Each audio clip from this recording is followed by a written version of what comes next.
Puji serta syukur marilah senantiasa kita panjatkan kehadirat Allah Subhanahu wa taala atas segala limpahan dan karunia-Nya sehingga kita masih berkumpul bersama dalam pengajian ini. Salawat serta salam semoga selalu tercurahkan kepada junjungan kita Nabi Muhammad SAW beserta keluarganya, sahabatnya dan insyaallah sampai kepada kita semua para pengikutnya hingga akhir zaman. Baiklah, untuk waktu, marilah pengajian studi Salbun kali ini kita buka dengan tema membaca lafaz basmalah. Studi Salbun kali ini akan diisi oleh Bapak Ustaz Fadli Ramadan. Padanya dan silakan.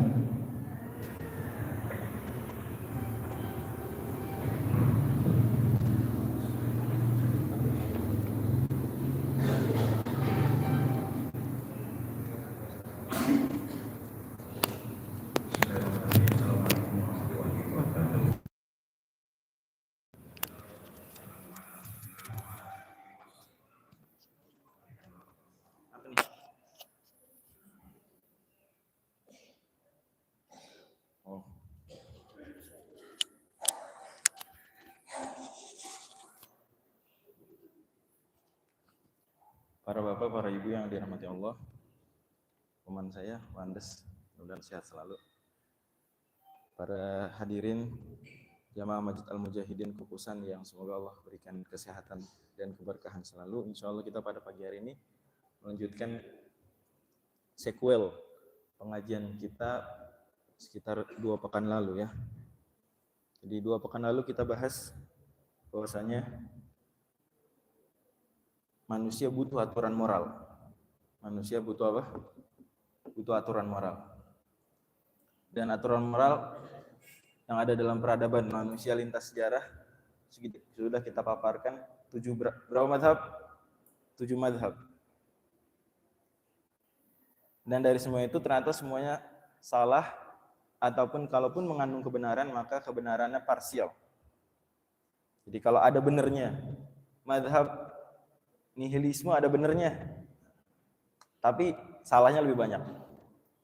Yang sempurna, bebas dari kritik kesalahan, cuma satu mazhab, yaitu aliran apa kemarin? Yang benar? Teologisme.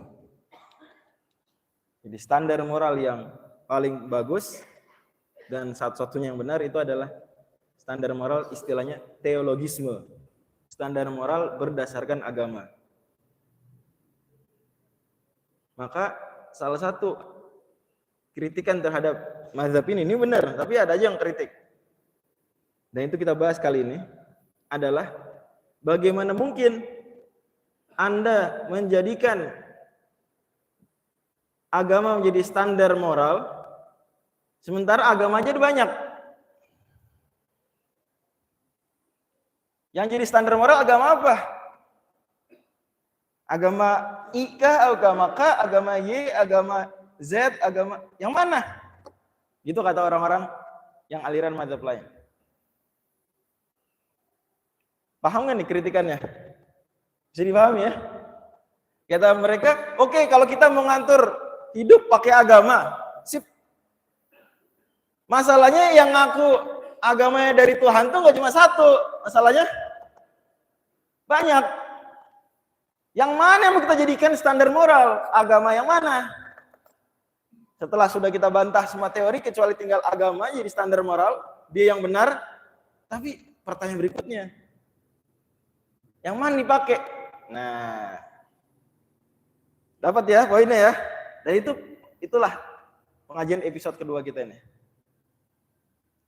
Yaitu pertanyaan, tapi saya ubah pertanyaannya menjadi apakah Islam satu-satunya agama yang benar? Apa Islam satu-satunya agama yang benar? Dan ini insya Allah pengajian yang serius, makanya fokus ya, fokus. Oke. Pertama kita buktikan dulu, bener nggak? Gini, siapa yang bawa tokoh pembawa ajaran agama Islam yang hari ini kita anut? Siapa tokohnya? Siapa tokohnya? Nabi Muhammad SAW. Beliau satu-satunya manusia yang mengatasnamakan Tuhan, membawa ajaran agama Islam yang kita anut sekarang. Tentu nanti kita akan terangkan di akhir istilah Islam itu maksudnya apa. Nanti kita terakhir. Tapi kita, oke, terima kasih banyak Ko Indra. Jazakallahu khairan. Kita buktikan dulu, bener nggak ajaran kita nih? Kita tadi sholat, bener nggak tuh sholatnya kayak Nabi SAW? Nabi jangan-jangan kagak sholat. Sholat cuma kata ulama. Bener nggak Quran yang kita baca itu Quran yang Nabi sampaikan? Jangan-jangan Quran yang kita baca Quran karang-karangan. Pertanyaan ini mungkin diajukan. Tapi kita jawab bahwa ajaran Islam secara garis besar tentu ya, kita nggak pungkiri ada hal-hal yang diperselisihkan ulama. Nanti kita bahas mungkin. Tapi Islam secara garis besar, rukun Islam yang 5, rukun iman yang 6, ihsan, akhlak Islam, Al-Quran, itu sampai kepada kita dari Nabi Muhammad SAW melalui jalur transmisi, melalui jalur perpindahan informasi dari satu generasi ke generasi berikutnya. Gampangnya, Quran dari kita nih, generasi sebelumnya begitu juga nggak? Iya. Mereka juga dulu baca Quran seperti kita. Kita dapat Quran begini dari mereka, angkatan sebelum kita. Angkatan sebelum kita dari mana? Dapat ajaran Islam. Dari angkatan sebelumnya. Begitu terus sampai generasi tabi'ut tabi'in. Di antara tokoh terakhir generasi tabi'ut tabi'in adalah Imam Ahmad bin Hanbal. Wafat tahun 241 Hijriah. Dari mana angkatan Imam Ahmad itu dapat ajaran Islam? Dari mana? Dari angkatan sebelumnya, yaitu namanya apa? Tabi'in. Di antara tokoh besar tabi'in, misalnya Imam Abu Hanifah, wafat tahun 150 Hijriah. Angkatannya Imam Abu Hanifah tuh, angkatannya Az-Zuhri, angkatannya Ibnu Sirin, angkatan tabi'in tuh, dari mana dapat Islam? Dari angkatan sebelumnya, yaitu sahabat. Pertanyaan saya, para sahabat dari mana dapat Islam? Langsung dengar Nabi, langsung lihat Nabi. Oke? Ustaz, saya pernah main games atau kuis. Kalau di TV namanya Komunikata. Namanya apa? Ingat gak gitu? Film. Ingat film Komunikata enggak? Ingat ya? Itu Ustaz, informasi dari orang pertama. Misalnya dikasih tulisan, Budi pergi ke pasar. Mungkin sampai orang ke-10, Budi pergi ke bioskop. Jangan-jangan Ustaz, jangan-jangan nih, Islam yang disampaikan Nabi Muhammad ke sahabat A, ke tabiin A+, ke tabiin A++, sampai ke kita udah A, B, C, D, E, F, G. Jawabannya, yang seperti itu mungkin. Kalau yang nyampaikan kayak kuis Komunikata, masing-masing angkatan berapa orang? 1 orang. 1 ke 1 ke 1 ke 1 ke 1. Itu mungkin awal Budi pergi ke pasar sampai ujung Budi pergi ke bioskop. Mungkin. Tapi kata para filsuf, ini bukan kata ulama aja nih. Kata para filsuf, jelasin juga oleh Aristoteles, lain-lain. Saya selalu kayak teman sebelumnya bawa Aristoteles, bawa Plato, bawa Socrates biar kita paham bahwa kita ini sedang bicara satu meja dengan semua orang. Ya, nggak cuma bicara sama ustadz, sama orang Islam, enggak. Satu meja sama semua orang. Lintas kalangan. Kata para filsuf, informasi yang sampai model-model begini nih, orang banyak, daerah orang banyak, daerah orang banyak, daerah orang banyak, sampai ke angkatan pertamanya mengindra informasi secara langsung, itu informasi fix valid. Informasi mustahil keliru apalagi bohong. Informasi yang gimana? Mustahil keliru apalagi bohong. Itu udah penelitian para filsuf. Mereka sebut ini sebagai ilmun daruri, pengetahuan yang kita dapatkan auto percaya langsung. Langsung kita auto percaya. Kita nggak bisa mengingkarinya lagi kalau udah dari banyak, angkatan pertamanya mengindra langsung, itu pasti benar. Ibarat kita, misal, nggak pernah mengunjungi ibu kota negara yang baru tahun depan. Apa namanya? Nusantara. Misalnya kita nggak pernah mengunjungi Nusantara. Nggak pernah mengunjungi. Juga kagak pernah nyari tahu di internet. Tapi udah banyak orang ke sana cerita. Kita udah ngunjungin ibu kota negara yang baru. Dan seterusnya. 1 orang, 2 orang cerita, 3 orang. Sekampung gitu udah pada ke Nusantara semua. Kita belum. Diceritain doang. Pertanyaan saya. Auto percaya nggak kita? Bahwa ada namanya ibu kota itu Nusantara. Auto percaya nggak? Otomatis langsung percaya. Ustadz, kalau kayak gitu bisa dong. Orang berarti wajib percaya. Keyakinan menyimpang kalangan tertentu, misalnya keyakinan bahwa Tuhan tuh ada 2. Itu yang nyampaikan tuh orang banyak. Kita bilang syaratnya nggak cuma orang banyak, tapi orang banyak dari orang banyak, sangat banyak loh. Yang mustahil mereka tuh komplotan untuk bohong dan salah. Dan angkatan pertamanya mesti apa? Mesti mengindra. Jadi harus mendengar misalnya atau melihat. Adapun kalau angkatan pertamanya ngarang-ngarang, angkatan pertamanya itu cuma berpikir saja, nggak cukup. Bisa aja salah. Tapi kan kita cuma dapat informasi mendengar Rasul bersabda. Mendengar Rasul sampaikan firman Allah. Dah, itu aja. Sampai kepada kita apa adanya, maka ini fix bener. Dan nggak ada agama lain tuh, nggak ada yang ajarannya, bahkan minimal kitab sucinya itu ada jalur transmisinya jelas dari siapa. Cuma Islam. Ustadz, itu ada kitab suci Taurat, Injil, hari ini masih ada. Jawaban kita, coba cek sanadnya. Mentok-mentok di mana? Kagak nyampe Nabi Musa. Bahkan Nabi Isa pun nggak nyampe tuh Bible, nggak nyampe. Sanadnya nggak nyampe. Quran, tanya semua orang yang udah bersanad, sanadnya nyambung. Dan nggak cuma 1 orang, 2 orang, sangat banyak. Mereka semua talaki depan ustadznya, setoran hafalan. Ustadznya dulu setoran hafalan ke ustadznya lagi, terus begitu sampai sahabat setoran hafalan Quran 30 juz depan Nabi misalnya contoh. Nabi setoran 30 juz depan Jibril. Yang begini orang sangat banyak. Mustahil keliru, apalagi komplotan bohong. Nah, makanya kebenaran ajaran Islam yang sampai ke kita, ya garis-garis besarnya setidaknya itu valid dari Nabi SAW. Oke, Ustadz, sekarang kita udah ngerti lah, setuju bahwasanya Islam yang kita praktekkan sekarang nih, Al-Quran yang kita baca itu memang benar ajaran Nabi Muhammad SAW. Tapi dari mana kita tahu Nabi Muhammad itu benar-benar Nabi? Nah, ini pertanyaan berikutnya. Oke, fix. Muslim hari ini sama ajaran agama dengan Muslim angkatan pertama. Sama dengan ajaran Nabi mereka. Tapi tahu dari mana kita bahwa Nabi Muhammad SAW tuh emang beneran Nabi, beneran utusan Tuhan? Bisa aja bohong. Bisa aja bohong. Nah, itulah pembahasan kita selanjutnya.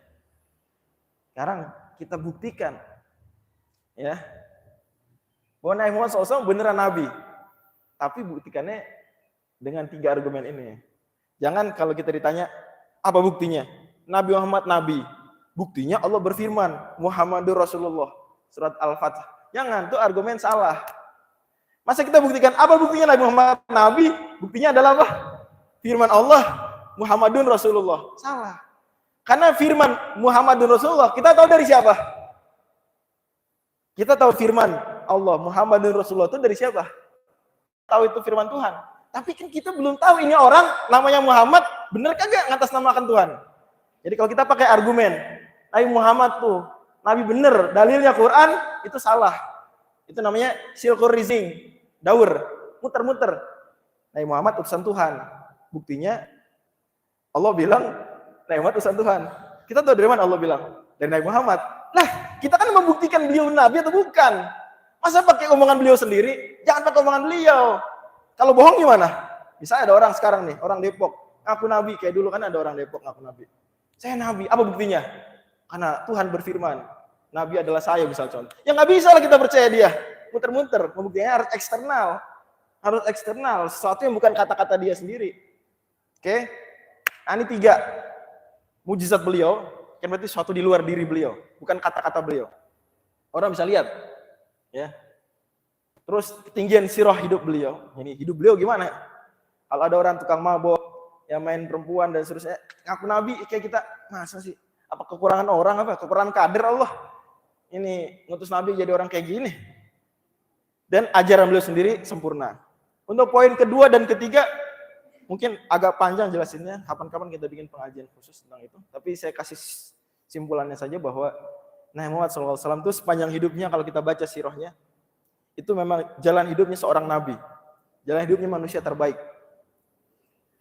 Saya nggak bilang bahwa siapapun yang masa lalunya nggak bagus, nggak bisa jadi orang baik.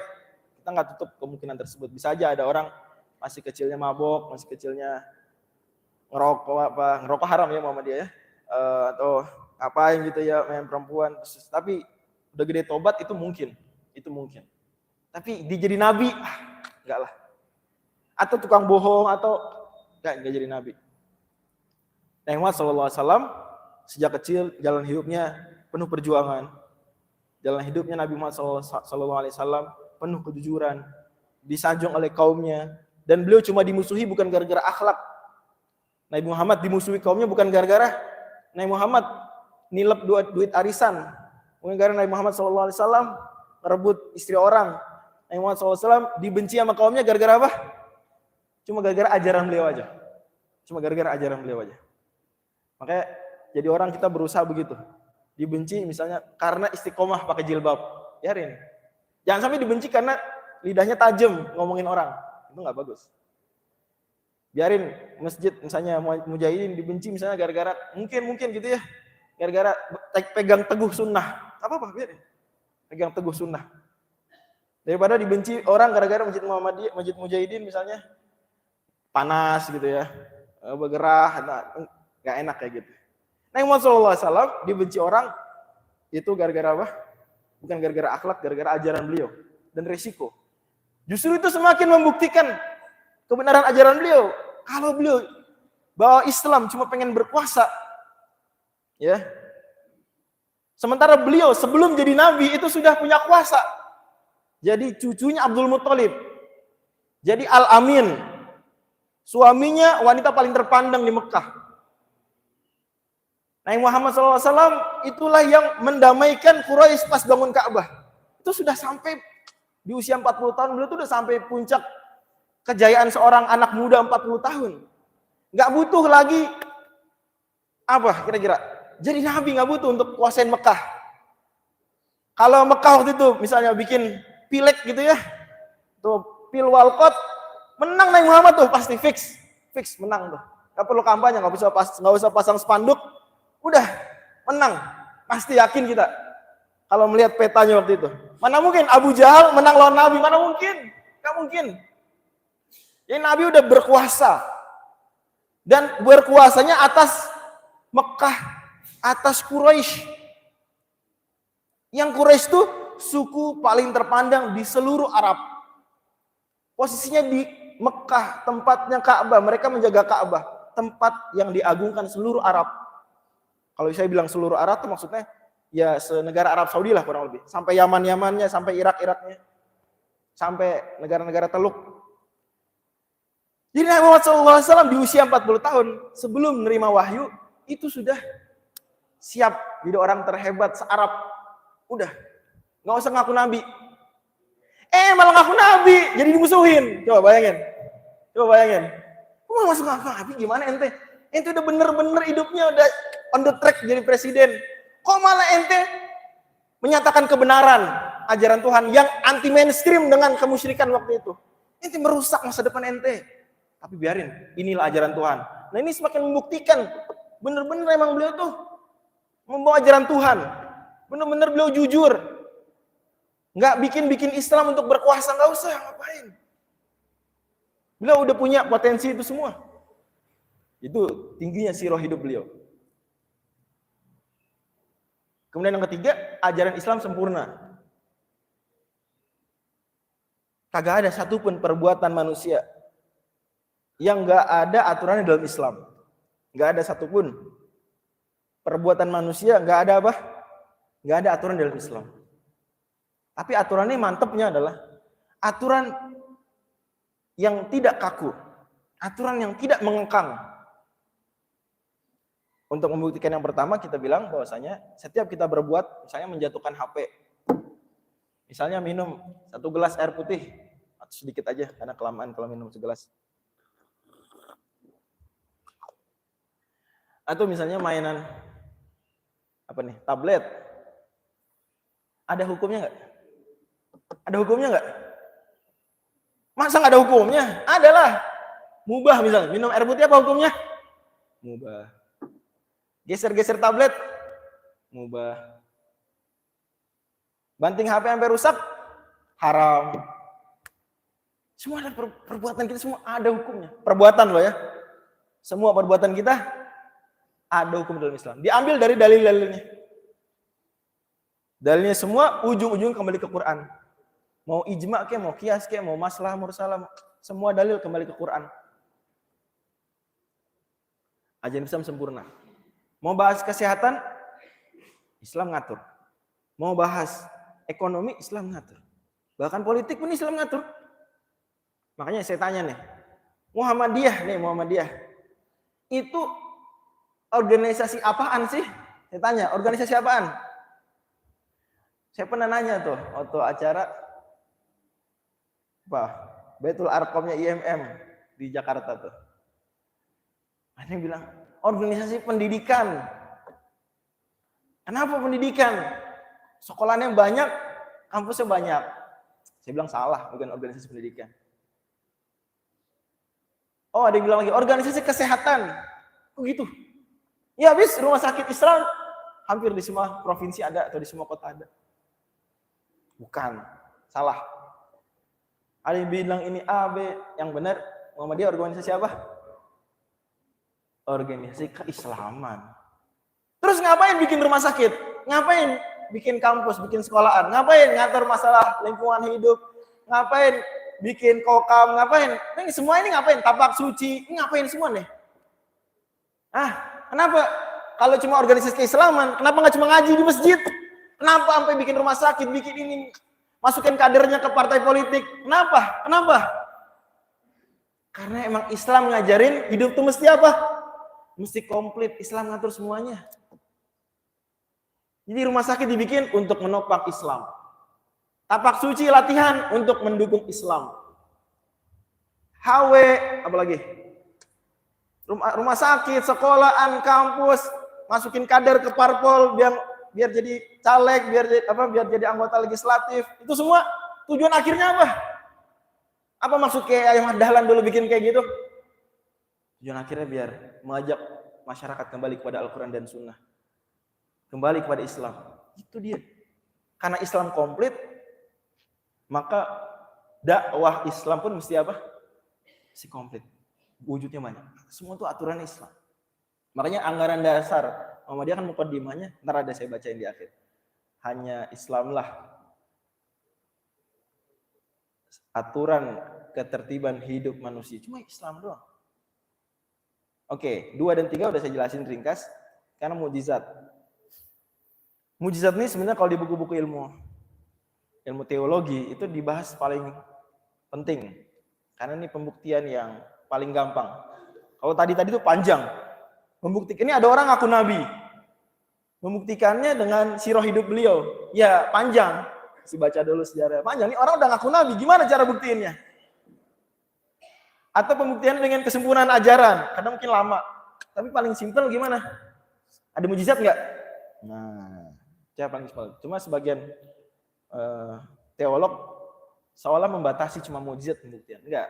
Syekhul Islam Ibnu Taimiyah dalam kitab An-Nubuwat jelasin bahwa pembuktian seseorang itu beneran nabi nggak cuma mujizat. Tapi 2 sisi lain juga itu termasuk. Tapi kita bahas mujizat lah. Saya bahas dulu nomor 2 ya, pembelahan bulan. Muhammad, siap. Ente ngaku nabi? Iya. Apa buktinya ente nabi? Kalau ente nabi, ente berarti utusan Tuhan.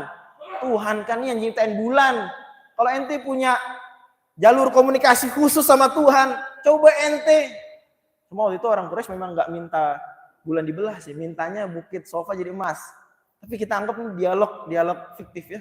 Coba belah tuh bulan. Nabi Muhammad belah bulan, seret. Bulan kebelah. Yang model begini, itu kan cuma bisa dilakukan sama Tuhan. Manusia bisa nggak belah bulan? Belah bulan, nggak bisa. Nggak bisa. Yang bisa ngelakuin itu apa? Cuma siapa? Cuma Tuhannya bulan.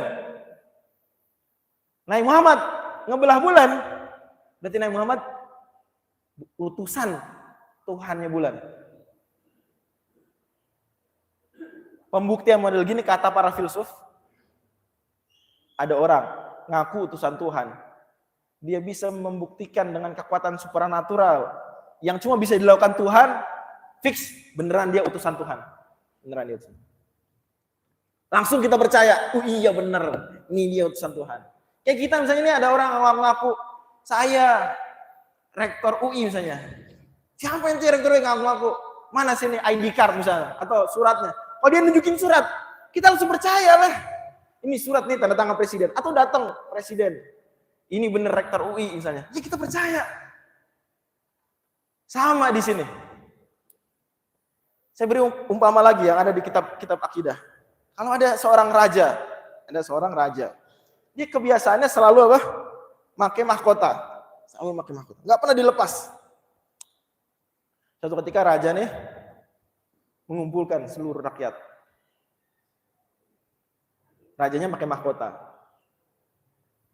Kemudian raja sebelum mereka kumpul minta tolong kepada salah seorang rakyat, tolong umumin bahwasanya besok saya mau bagi-bagi uang 1 juta rupiah pada masing-masing, tapi syaratnya kerja bakti dulu. Mau ngapain raja? Bagi-bagi duit 1 juta rupiah buat masing-masing orang, tapi syaratnya kerja bakti dulu. Ngomong-ngomong, ini ada ketua LPM Kukusan yang datang ya. Kukusan ini sering kerja bakti nggak Pak? Ya, udah jarang, astagfirullah. Nah, ini mesti dihidupkan lagi nih. Nah, mudah-mudahan nih. Kemarin kan di Beji baru apa tuh? Ada gerak jalan gitu ya, ada bazar. Nah itu mudah-mudahan jadi langkah awal lah. Berikutnya biar kita rajin kerja bakti. Intinya nih raja mau bagi-bagi duit 1 juta dengan syarat kerja bakti. Tapi bilangnya ke siapa? Salah satu rakyat. Tolong bilangin, umumin nanti kalau udah pada ngumpul. Ngumpul lah orang. Udah ngumpul, udah makan-makan semua. Tiba-tiba nih orang berdiri. Saya mau mengumumkan bahwasanya raja bilang tadi besok mau dibagiin duit 1 juta masing-masing. Tapi dengan syarat kerja bakti. Yang ngomong rakyat biasa. Rakyat yang lain langsung percaya nggak kira-kira? Siapa ente? Ngaku-ngaku atas nama raja. Pasti minta bukti dong. Apa buktinya? Raja bilang gitu. Wah, tadi udah di briefing, ya. Tapi saya buktinya apa nih? Dia bilang gini aja. Oh, buktinya bahwa saya benar omongannya mewakili raja. Rajanya kan datang. Rajanya tadi nggak pernah lepas apa? Nggak pernah lepas mahkota. Buktinya adalah bahwa saya benar raja buka mahkota. Orang-orang semua ngapain kira-kira? Bakal ngelihat apa? Raja dong. Bener nggak buka mahkota nih? Udah debar-debar nih. Beneran raja buka mahkota. Pertanyaan saya, itu yang lain langsung percaya nggak? Langsung percayalah. Raja udah denger dia ngomong gitu, buktinya buka mahkota. Bener nih utusan raja. Bener nih, fix. Nah inilah konsep mujizat tuh begitu. Apa buktinya ente nabi? Dia menunjukin sesuatu yang cuma bisa dilakukan Tuhan. Belah bulan, Isra Mi'raj, macam-macam lah mujizat. Kata para filsuf, ini kata para filsuf, bukan kata para ulama doang. Ya, kata para filsuf sekelas Aristoteles, Socrates, Plato itu mereka kan percaya nabi ya, saya pernah sampaikan. Sekelas Ibnu Sina, sekelas Al-Farabi, mereka bilang kalau ada orang ngaku nabi bawa mujizat cuma bisa dilakukan Tuhan, fix dia utusan Tuhan. Nah, berarti balik lagi ke sini. Memang benar Nabi Muhammad utusan Tuhan. Di Quran, Nabi Muhammad sampaikan surat Ar-Rum. Ini Persia Romawi lagi berantem, Romawi kalah. Dalam kurang dari 10 tahun lagi, Romawi akan balik menang. Benar, balik menang. Nabi Muhammad SAW bilang, bagaimana hadis riwayat Imam Ahmad, di akhir zaman nanti ada kuda berpelana banyak. Kuda berpelana banyak, mobil maksudnya kata Syalbani. Benar ada. Nabi Muhammad tuh banyak banget apa yang beliau sampaikan tuh benar terjadi. Hadis Arba'in nomor 2. Apa lagi? Orang-orang miskin, ya, wa antaral hufatal uratal alata ri'a asyaiyata tawalluna fil bunan. Orang-orang Arab pada tinggi-tinggian bangunan. Benar kagak? Sekarang bangunan tertinggi di dunia, di planet bumi ada di mana? Di Amerika apa di Eropa? Bukan di Amerika, bukan di Eropa. Saya 2 tahun lalu pernah naik ke atas gedung, mantan gedung tertinggi sedunia. Di Chicago ya, mantan gedung tertinggi sedunia. Itu ada tulisannya. Sampai tahun berapa? Sekian, 70-an gitu. Dia tertinggi. Habis itu kalah sama gedung-gedung di Asia. Akhirnya sama di Uni Emirat Arab. Gedung tertinggi di dunia adanya di Arab. Itu pun mereka saling saing-saingan. Benar Nabi. Padahal gimana bisa kebayang itu di abadnya Nabi itu, abad 7 Masehi. Nabi Muhammad SAW sampaikan tentang embrio manusia. Kok bisa? Nabi Muhammad SAW sampaikan banyak deh. Semua pembahasan ijazul Quran ijaz sunnah menunjukkan Quran itu benar-benar firman Tuhan. Oke. Ustadz, kalau emang benar semua yang bawa mujizat itu sah jadi nabi, kenapa? Berarti mungkin nggak ada nabi lagi? Nah, saya tanya nih para hadirin. Kalau kita bilang tadi teorinya, siapapun orang ngaku nabi, ngaku utusan Tuhan, kalau dia berhasil bawa bukti, maka kita otomatis percaya. Pertanyaan saya, mungkin nggak ada nabi lagi? Mungkin nggak? Jangan-jangan ada nabi lagi dari Depok bawa mujizat? Jangan-jangan. Kalau itu terjadi gimana? Misal, kita bilang nggak mungkin ada nabi lagi. Oh gitu? Kalau bawa mujizat gimana? Nggak mungkin. Oh gitu. Sekarang saya tanya ente percaya nggak Nabi Muhammad tuh nabi beneran? Oh iyalah, kan bawa mujizat, percaya. Tapi belum tentu dia nabi terakhir. Bisa aja ada lagi. Kita bilang, kalau ente percaya Nabi Muhammad itu nabi, dia utusan Tuhan. Dia udah bilang bahwa Tuhan menyatakan wa ma Muhammadun. Ente bukan yang ayat itu. Maka Nabi Muhammadun aba ahad mir rijalikum walakin rasulullahi wa khataman nabiyyin. Surat Al-Ahzab ayat 21. Iya. Tidaklah Nabi Muhammad itu adalah ayah dari laki-laki seorang di antara kalian, tapi dia adalah utusan Allah dan penutup para nabi. Jadi orang yang percaya Nabi Muhammad itu nabi, orang yang percaya Nabi Muhammad itu nabi, maka harus juga percaya bahwa tidak ada nabi lagi setelah beliau. Kenapa? Karena beliau udah bilang gitu. Jadi Anda nggak logis kalau bilang saya percaya Nabi Muhammad nabi. Semua omongan nabi benar. Nabi Muhammad bilang, nggak ada lagi nabi setelah saya nggak percaya. Berarti bertentangan, nggak logis. Kalau Anda percaya Nabi Muhammad itu nabi, mesti percaya omongan beliau, bahwasanya apa? La nabiya ba'di, nggak ada nabi setelahku. Oke. Nabi Muhammad nabi, kagak ada nabi setelah beliau.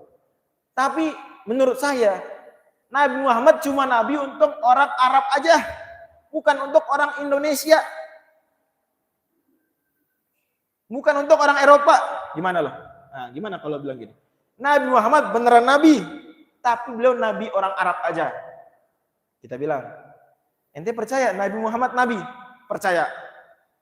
Semua nabi semuanya omongannya benar. Benar. Nabi Muhammad bilang, sampaikan dalam Quran. Kami utus engkau kafatan linnasi. Wa ma arsalnaka illa kafatan linnasi basyiran wa nadhira. Kami utus engkau untuk seluruh manusia. Nah loh. Berarti Nabi Muhammad SAW beneran nabi dan beneran nabi untuk apa? Semua manusia. Pernyataan Nabi Muhammad nabi tapi untuk orang Arab saja. Pertanyaan, pernyataan yang tidak logis.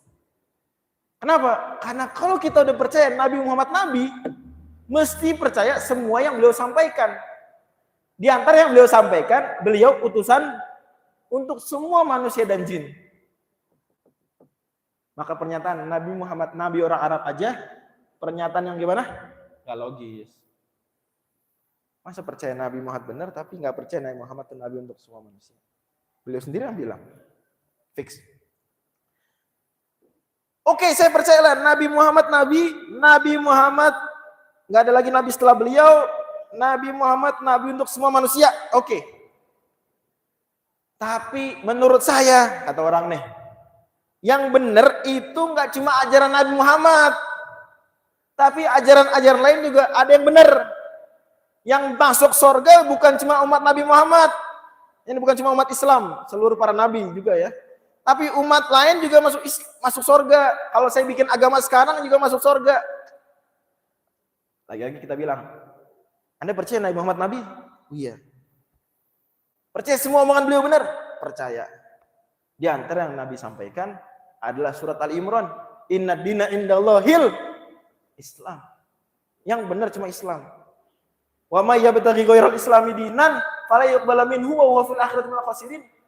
Siapa yang cari agama selain Islam, maka enggak diterima sama Allah, dan di akhirat dia orang yang merugi. Nabi Muhammad SAW juga bersabda, demi zat yang jiwaku berada di tangan, walladzi nafsu Muhammadin biyadihi, la yasma'u bi yahudiyyun wala nasraniyun tsumma lam yu'min billadzi ursiltu bihi illa kana min ashabin nar. Kagak ada satupun orang Yahudi, tidak pula orang Nasrani dengar ajaranku terus kagak beriman, melainkan pasti dia masuk neraka. Nabi Muhammad SAW juga ngirim surat, suratnya ada malah, masih ada tuh manuskrip surat itu, ajaib banget dari abad ke-7 tuh. Ya Allah. Malah suratnya disimpan sama kerajaan Inggris. Karena suratnya dulu dikirim ke Romawi, terus dari surat dari Romawi itu dioper ke kerajaan Inggris tuh. Masya Allah. Dahsyat emang. Isi suratnya apa tuh? Ngajak masuk Islam. Bilang kalau nggak masuk Islam masuk neraka. Kalau emang beragama selain Islam menghantarkan ke surga, ngapain Nabi Muhammad ngajak masuk Islam? Kalau emang Nabi Muhammad cuma ke orang Arab, ngapain ngirim surat ke raja-raja selain Arab?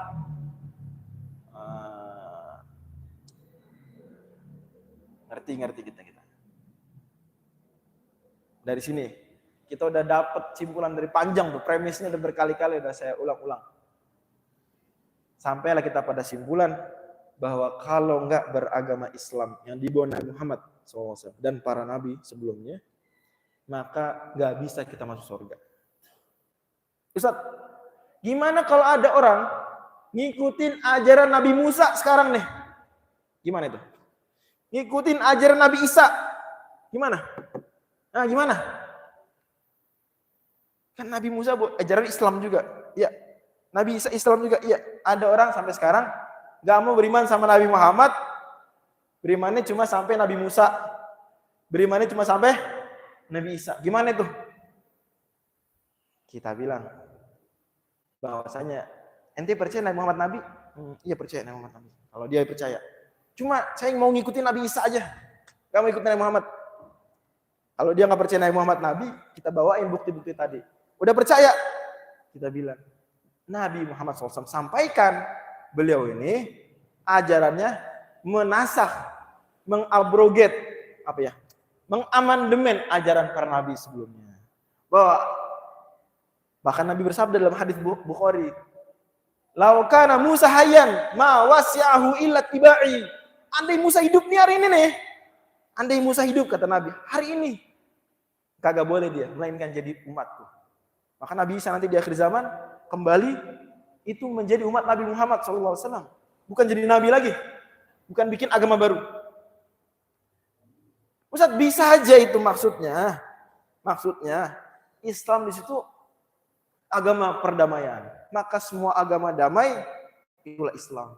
Enggak bisa. Karena Allah sudah bilang, innalladzina kafaru min ahlil kitabi wal musyrikina fi nari jahannam khalidina fiha abada. Khalidina fiha ulaika hum syarrul bariyah. Dan dalam tafsir At-Tanwir dijelasin, orang yang kafir alias non muslim itu termasuk ahli kitab. termasuk Nasrani, termasuk Yahudi. Orang kafir, termasuk musyrikin. Bahkan ini salah satu tambahan dalam tafsir At-Tanwir yang sebenarnya ulama lain juga sudah sampaikan. Termasuk orang munafik itu kafir juga. Karena dia KTP-nya Islam, tapi keyakinan dan perilakunya memusuhi Islam. Berarti dia bukan juga muslim. Dia orang kafir, orang non-muslim, dan ujungnya nanti neraka kalau dia nggak taubat. Oh, bisa aja kan ada ayat-ayat ada di Quran tuh, surat 2 ayat 62. Bahwa orang yang beriman, orang Yahudi, orang Nasrani, orang yang sobiin, mereka kalau beriman dan beramal soleh juga masuk surga, Ustaz. Iya, benar. Kalau beriman dan beramal soleh masuk surga. Tapi kapan disebut beriman? Kapan? Kapan orang Yahudi hari ini disebut beriman? Kapan? Manakala dia beriman kepada Nabi Muhammad SAW. Itu baru dianggap beriman kepada Allah. Kenapa? Kan Allah sendiri yang ngutus Nabi Muhammad. Kalau Allah ngutus Nabi Musa, nih kutus Nabi Musa, kalian beriman, cakep. Kutus Nabi Muhammad, nggak beriman, durhaka nggak sama Allah? Durhaka sama Allah berarti juga nggak beriman sama Allah. Bagaimana mungkin orang Yahudi kita bilang orang beriman kepada Allah? Beliau bilang utusan Allah ini tukang bohong, yaitu Nabi Muhammad.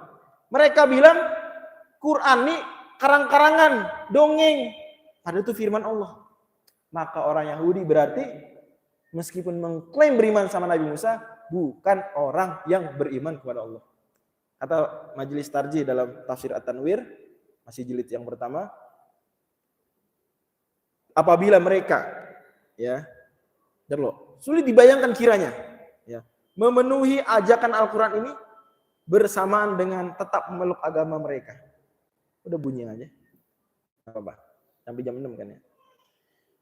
Hal ini karena sistem akidah dalam agama lama memiliki identitas tertentu yang mengarah ke kemusyrikan yang membedakannya dari sistem akidah tauhid yang diajarkan Muhammad Rasulullah. Apabila mereka tidak mau memenuhi ajakan menuju kalimat yang sawa, umat Islam tidak boleh makan dan seterusnya. Jadi nggak bisa orang Yahudi dibilang beriman pada Allah kalau nggak masuk Islam. Juga keputusan Munas Tarjih, Munas Majelis Tarjih tahun 2000 di Jakarta. Majelis Tarjih dan pengembangan pemikiran Islam. Sehubungan dengan munculnya pemahaman bahwa orang Islam yang mengklaim agama Islam sebagai agama yang paling benar adalah salah, maka berdasarkan Al-Quran perlu ditegaskan kembali kepada warga Muhammadiyah bahwa Islam adalah satu-satunya agama yang benar dan diridhoi Allah. Makanya saya ingat sekali, ada Ustadz bilang, nggak benar kalau kita bilang Islam agama yang paling benar, ini kurang tepat. Karena kalau kita bilang Islam agama yang paling benar, berarti agama lain benar aja gitu, bukan paling benar. Dia bilang enggak, yang lain salah. Satu-satu yang benar cuma apa? Islam. Tapi kita toleran. Ustadz berarti Ustadz mengajarkan intoleransi karena bilang yang benar cuma Islam, yang lain agama salah. Enggak, ini bukan intoleransi. Saya justru ngajarin toleransi.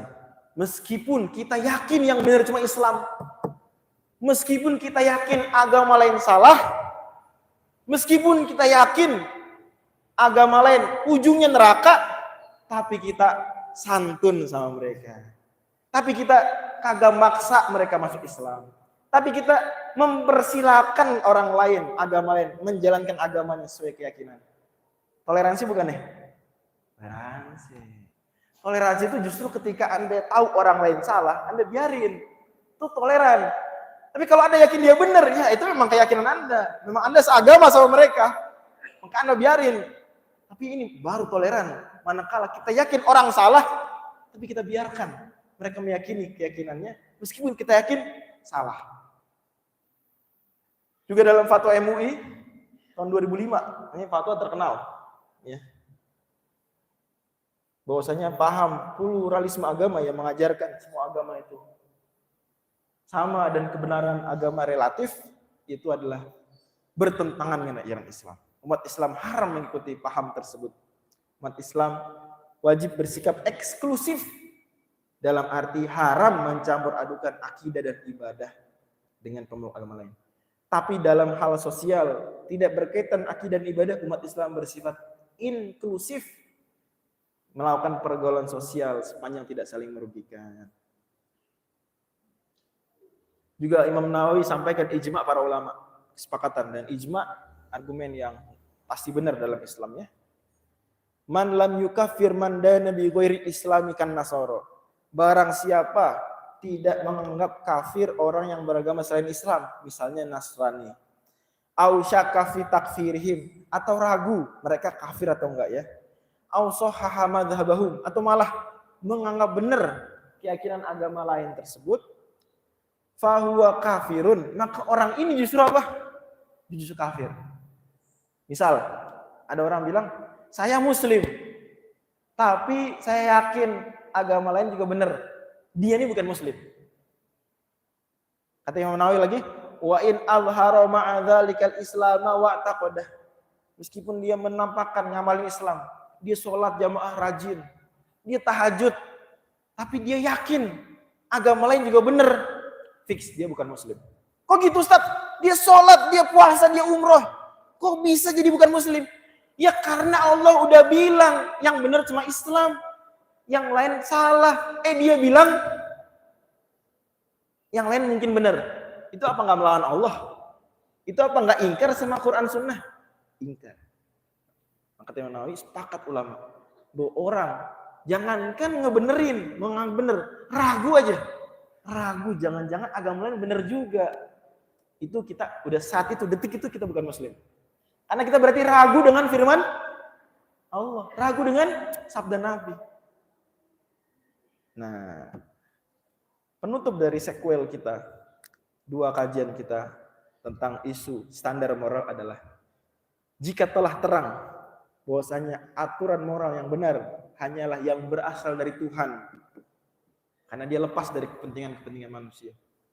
Karena Tuhan paling maha mengetahui, maha bijaksana, maha penyayang, maha adil. Kemudian kita buktikan juga bahwa dari sekian yang mengklaim ajaran agama Tuhan, cuma Islam yang benar, cuma Islam agama Tuhan. Maka simpulannya, ini simpulan diambil dari pokok pikiran ketiga muqaddimah anggaran dasar Muhammadiyah. Hanya hukum Allah satu-satunya yang dapat dijadikan sendi, yang dapat membentuk pribadi yang utama dan mengatur ketertiban hidup bersama masyarakat. Jadi kalau kita ingin mengatur masyarakat dengan aturan terbaik, bahkan aturan satu-satunya yang benar, maka tidak ada jalan lain selain mengatur masyarakat dengan aturan apa? Dengan aturan Islam. Kalau ada kebaikan selain di aturan Islam, itu tidak ada di Islam. Bahkan lebih sempurna. Kalau ada yang nggak setuju aturan Islam akan memberikan kebahagiaan kepada dia. Dia silakan meyakini keyakinannya. Makanya kalau ada non-muslim hidup, saya ingat sekali pernyataan Profesor Wael Halak. Ini profesor Kristen, ngajar di Columbia University New York. Waktu saya ke New York, saya nggak ketemu beliau. Tapi saya setidaknya mampir ya ke tempat buku beliau dijual. Ini video YouTube-nya banyak. Beliau pernah bilang, saya meskipun Kristen, tapi saya lebih memilih hidup di khilafah Abbasiyah, khilafah Umayyah, khilafah Utsmaniyah.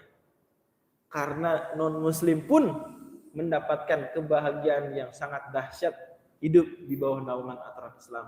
Kata beliau, dibandingkan sekarang saya di Amerika. Kebayang ya?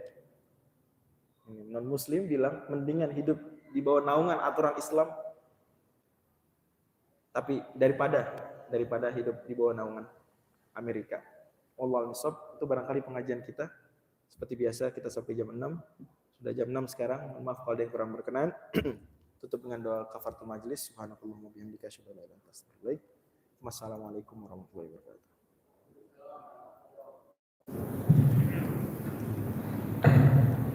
Ya, terima kasih kepada Bapak Rektor. Yang sebelumnya adalah Bapak Ustaz Daniel